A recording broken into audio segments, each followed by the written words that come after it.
Hi guys, if you have questions, email me or write a comment. Okay, let's do another example about optimization. Let's have a look at this. What is the maximum area of a rectangle that can be drawn in a circle of radius 10 centimeters?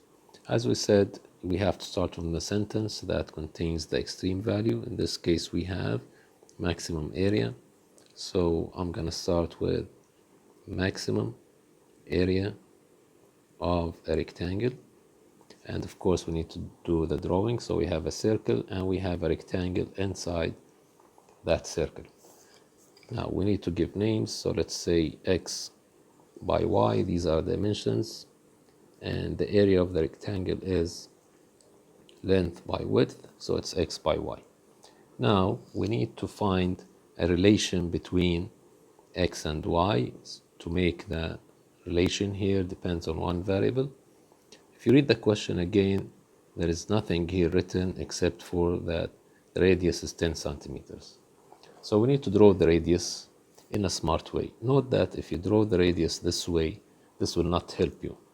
So what's the best way to draw it? Actually, the best way to draw it is to the corner of the rectangle that you have. So we have 10 centimeters, and note that if you continue this into another radius, you will get a diameter, a full diameter, which will give you a right triangle here. So we have a right triangle, which means we can use the Pythagorean theorem. So the hypotenuse squared, which is in this case 20, the hypotenuse squared will be equal to leg 1 squared plus leg 2 squared, or c squared equals a squared plus b squared, whatever. So in this case, we have a relation between x and y, which means I can solve it for one of them. If you solve it for y, you will get 400 minus x squared under square root. Of course, this should give you positive and negative, and we are going to take the positive only since we are talking about dimensions here. This means that the area will be equal to x by y, so it's x by radical 400 minus x squared. Now we need to derive this. So a prime will be equal to, this is function by function. So first times the derivative of the second, which is the derivative of a square root. That's a special case derivative, or you can make it general power rule to the power of half. I recommend that you use the special case. So it's derivative of what's inside over 2 times the original square root. So first times the derivative of a second plus second times the derivative of the first, which is indeed 1. Then you need to make this equal 0, solve it to find the zeros of the derivative. If one of you wants to find the values of x that makes it undefined, in this case, you will get x equals, if you solve the denominator, x equals 20, which cannot be done also here because the hypotenuse, which is along the side of a triangle, is 20. So forget about that. Just find the zeros. So if you try to solve this, you will get, of course, the 2 with 2 will be cancelled. So we'll get negative x squared plus, when you make common denominator here, times the radical. So you will get 400 minus x squared equal 0, which means x squared is equal to, of course, we have negative 2x squared, move it to the other side, you get x squared equal 200 after dividing by 2. So x will be equal to either positive or negative radical 200, which will be only the positive part, again, since I'm talking about the sides.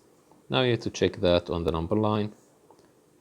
Opened at 0. We start from 0 here because of the dimensions. So 200, check the sign of, what did we call our function? We called it a because of area. So we check the sign of the derivative. Choose anything less than radical 200.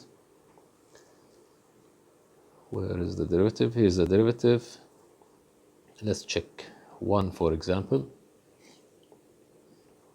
1 will give you that's radical 400. This is negative, so it's a positive value. Anything more than 200, check that. Let's say 15. If you apply 15 here, that will give you negative. So what will you have? Increasing, decreasing. So we'll have a maximum value at radical 200. So x equals radical 200 will give you maximum. And of course, to find y, you need just to substitute here.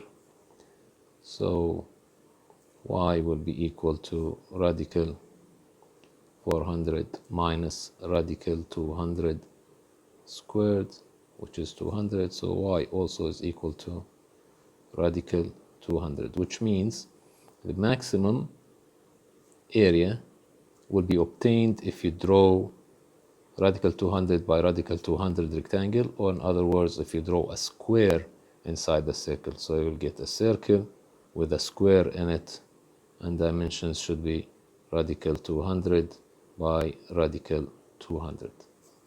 I hope that you got that. Good luck.